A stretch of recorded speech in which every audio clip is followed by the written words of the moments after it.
নাহমাদুহু ওয়া নুসাল্লি আলা রাসূলিহিল করিম, আম্মা বাদ। সম্মানিত ভাইরা, গত 8ই আগস্ট 2024 ভারতের পার্লামেন্টে ভারতবর্ষের সংখ্যালঘু উন্নয়ন মন্ত্রী কিরেন রিজিজু ওয়াকফ অ্যামেন্ডমেন্ট বিল 2024 অর্থাৎ ওয়াকফ সংশোধনী বিল 2024 পেশ করে। পরদিনই অর্থাৎ 9ই আগস্ট তা নিয়ে চর্চা শুরু হতেই পার্লামেন্টে ব্যাপক শোরগোল পড়ে যায়। এমনকি এনডিএর শরিক দল নীতিশ কুমার ও চন্দ্রবাবু নাইডুর পার্টিও এর বিরোধিতা করে। ফলে লোকসভার স্পিকার ওই দিনই জেপিসি অর্থাৎ 31 জন বিশিষ্ট জয়েন্ট পার্লামেন্টারি কাউন্সিল গঠন করে দেয়। এদিকে এই স্পর্শকাতর বিষয়টা নিয়ে মুসলিম পার্সোনাল ল বোর্ড শুরু থেকেই প্রধান ভূমিকা পালন করে আসছে। সুতরাং ল বোর্ড জেপিসির সাথে সাক্ষাৎ করে সংশোধনী বিলটি ফেরত নেওয়ার জন্য আবেদন জানায়।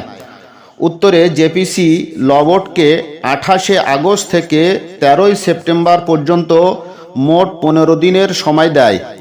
পরবর্তীতে পুনরায় 2 দিন সময় বাড়িয়ে 15ই সেপ্টেম্বর পর্যন্ত সময় দিয়ে জানায় যে এই সংশোধনী বিলের বিরোধিতায় আপনাদের সমর্থন কী পর্যায়ের সেটা আমাদের অবগত করান। সুতরাং আলহামদুলিল্লাহ, মাত্র 17 দিনের মধ্যে ভারতের 6 কোটির উপরে মানুষ এই বিলের বিরোধিতায় ভোট দেয়। এবার আমরা জানব যে ওয়াকফ সম্পত্তি কি ও এর আইনের মধ্যে কি কি পরিবর্তন আনার জন্য কেন্দ্র সরকার প্রস্তাব দিয়েছে। ওয়াকফ সম্পত্তি হলো মুসলমানদের ওই সমস্ত প্রপার্টি যা কোনো ধনবান দানশীল মুসলমান একমাত্র সওয়াবের উদ্দেশ্যে ও আল্লাহকে পাওয়ার জন্য নিজের জাতি বা ধর্মের উন্নতিকল্পে ওয়াকফ বা দান করে থাকে।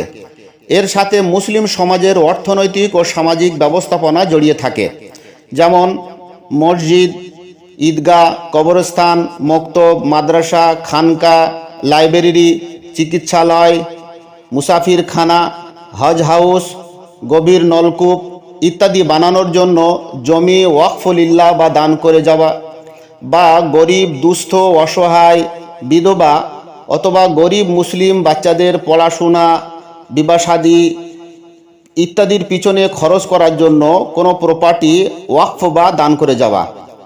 তাহলে বুঝতে পারছেন যে এই ওয়াকফ সম্পত্তির সাথে মুসলিম সমাজের অর্থনৈতিক ও সামাজিক ব্যবস্থাপনা কতটা জড়িত।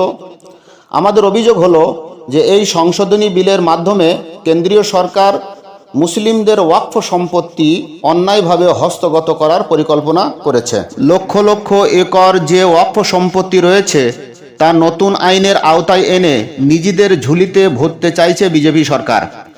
আমাদের কাছে যে তথ্য এসেছে তাতে দেখা যাচ্ছে কেন্দ্রীয় সরকারের প্রতিরক্ষা বাহিনী এবং রেল দফতরের পর সবথেকে বেশি ওয়াকফ সম্পত্তি রয়েছে বিভিন্ন ওয়াকফ বোর্ডের হাতে। পুরো ভারতের মধ্যে সবচেয়ে বেশি ওয়াকফ সম্পত্তি আছে উত্তরপ্রদেশে। মোট 1,66,000 জায়গায় ওয়াকফ সম্পত্তি আছে। দ্বিতীয় নম্বরে পশ্চিমবঙ্গ, এখানে 80,480টি জায়গায় ওয়াকফ সম্পত্তি আছে, যার মধ্যে কোনো জায়গায় 10 বিঘা, 20 বিঘা, 50 বিঘা, তো কোনো জায়গায় 100-150 বিঘা জমিও আছে। 1995 খ্রিস্টাব্দে মুসলিম ওয়াকফ অ্যাক্টের ভিত্তিতে ওয়াকফ সম্পত্তিগুলি সব ওয়াকফ বোর্ডের আওতায় আছে, যা পরিপূর্ণ মুসলিম পার্সোনাল সম্পত্তি। এই সম্পত্তি কোনোভাবেই হস্তান্তর করা যাবে না। কোনো রাষ্ট্রীয় আধিকারিক এই ওয়াকফ সম্পত্তি ট্রান্সফারও করতে পারবে না। কিন্তু বিগত আগস্ট মাসে যে সংশোধনী বিল পেশ করা হয়েছে তার মধ্যে পূর্বের আইনের মধ্যে 44টি সংশোধনী করা হয়েছে, যার মধ্যে কয়েকটি উল্লেখ করছি। নম্বর 1, ওয়াকফ কমিটির মধ্যে ন্যূনতম 2 জন অন্য ধর্মের মানুষ থাকতেই হবে, যে শর্ত এর পূর্বে কখনো ছিল না। নম্বর 2, ওয়াকফ কমিটি কোনো চূড়ান্ত সিদ্ধান্ত টানতে পারবে না। প্রত্যেক জেলায় সরকারি আধিকারিক থাকবে, বোর্ড তাদের কাছে সুপারিশ করবে মাত্র, কিন্তু সিদ্ধান্ত টানার অধিকার কেবল সেই সরকারি আধিকারিকেরই থাকবে। নম্বর 3, মৌখিক ওয়াকফ চলবে না, সবটাই লিখিত ও রেজিস্টারকৃত হতে হবে। এবারে ভাবুন, মুসলমানদের দ্বারা দান করা জমি মুসলমানদের জন্যই, কিন্তু সেই কমিটিতে থাকবে অমুসলিম হিন্দু। এরপর সিদ্ধান্ত টানবে আবার এক অমুসলিম হিন্দু আধিকারিক। তাহলে সেই সম্পত্তির একটা অংশ যে অদূর ভবিষ্যতে মন্দির, পুজোর মণ্ডপ, ক্লাব ঘর হবে না, তার কি গ্যারান্টি আছে? তৃতীয় নম্বরে ছিল যে মৌখিক ওয়াকফ চলবে না। এবারে ভাবুন তো, ভারতবর্ষের যে সমস্ত মসজিদ, ঈদগাহ, কবরস্থান ইত্যাদি আছে, 100-150 বছর, 500 বছর বয়স হয়ে গেছে, তো সেসব তো মৌখিকভাবেই হয়ে আছে। কটা মসজিদ, ঈদগাহ, কবরস্থানের কাগজপত্র আছে?